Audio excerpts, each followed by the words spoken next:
അടുത്തൊരു വാർത്തയിലേക്ക് 24 ബ്രേക്കിംഗ്. മുസ്ലിം ലീഗ് ദേശീയ general secretary P K Kunhalikutty വേങ്ങരയിൽ നിന്ന് മാറി മലപ്പുറത്ത് മത്സരിക്കും. വേങ്ങരയിൽ പുതിയ സ്ഥാനാർത്ഥിയെ മത്സരിപ്പിക്കും. ആർ ശ്രീജിത്ത് വിവരങ്ങളുമായി ചേരുന്നുണ്ട്. ശ്രീജിത്ത്, നേരത്തെ തന്നെ ഒരുപക്ഷെ കുറച്ചു നാൾ മുമ്പ് തന്നെ ഇത്തരമൊരു സൂചന ഇങ്ങനെ അന്തരീക്ഷത്തിൽ കേൾക്കുന്നുണ്ടായിരുന്നു. എന്തുകൊണ്ടാണ് യഥാർത്ഥത്തിൽ നാഭീനാള ബന്ധമുള്ള വേങ്ങര വിട്ട് മലപ്പുറത്തേക്ക് മാറാം എന്നൊരാലോചന കുഞ്ഞാലിക്കുട്ടിക്ക് ഉണ്ടാവുന്നത്? ശ്രീജിത്ത്,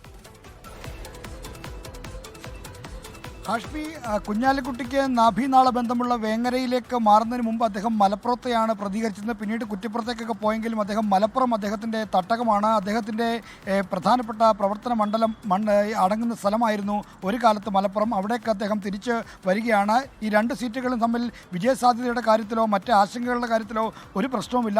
മുസ്ലിം ലീഗിന് അനായാസം ജയിച്ചു കയറാവുന്ന മണ്ഡലമാണ് വേങ്ങരയും മലപ്പുറം. എന്തായാലും ജില്ലാ ആസ്ഥാനം അടങ്ങുന്ന മണ്ഡലത്തിലേക്ക് വി കെ കുഞ്ഞാലിക്കുട്ടി തിരിച്ചു വരുന്നു. വേങ്ങരയിൽ പുതിയ സ്ഥാനാർത്ഥിയെ കണ്ടെത്താനാണ് തീരുമാനം. കുഞ്ഞാലിക്കുട്ടി അവിടെ നിലവിൽ മലപ്പുറത്ത് പി ഉബൈദുള്ളയായിരുന്നു സിറ്റിംഗ് MLA. അദ്ദേഹത്തിന് ഇനി സീറ്റില്ല. കാരണം അദ്ദേഹം 3 ടേം പിന്നിട്ട് കഴിഞ്ഞു. അദ്ദേഹത്തെ മാറ്റുകയാണ്. മഞ്ചേരി MLA UA ലത്തീഫിനെ മാറ്റിക്കൊണ്ടുള്ള തീരുമാനത്തിനാണ് ലീഗ് ഒരുങ്ങുന്നത്. എന്തായാലും പി കെ കുഞ്ഞാലിക്കുട്ടി മലപ്പുറം മണ്ഡലത്തേക്ക് വരുന്നു. വേങ്ങരയിൽ പുതിയൊരു സ്ഥാനാർത്ഥിയെ കണ്ടെത്തും. അവിടെ ഏറ്റവും ഉറച്ച സീറ്റാണ് ഈ 2 സീറ്റുകളും. അതുകൊണ്ട് വിജയസാധ്യതയോ മറ്റ് ഘടകങ്ങളോ ഒന്നുമല്ല.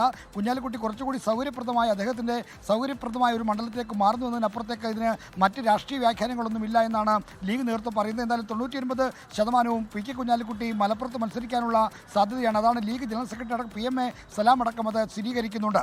ഓക്കെ, ലോകത്തെവിടെയായാലും ഏത് സമയത്തും 24 വാർത്തകളും ഓഗ്മെന്റഡ് റിയാലിറ്റി പാക്കേജുകളും എക്സ്പ്ലെയിനറുകളും വിശദമായി കാണാൻ ഞങ്ങളുടെ യൂട്യൂബ് ചാനൽ നിങ്ങൾക്ക് സബ്സ്ക്രൈബ് ചെയ്യാം.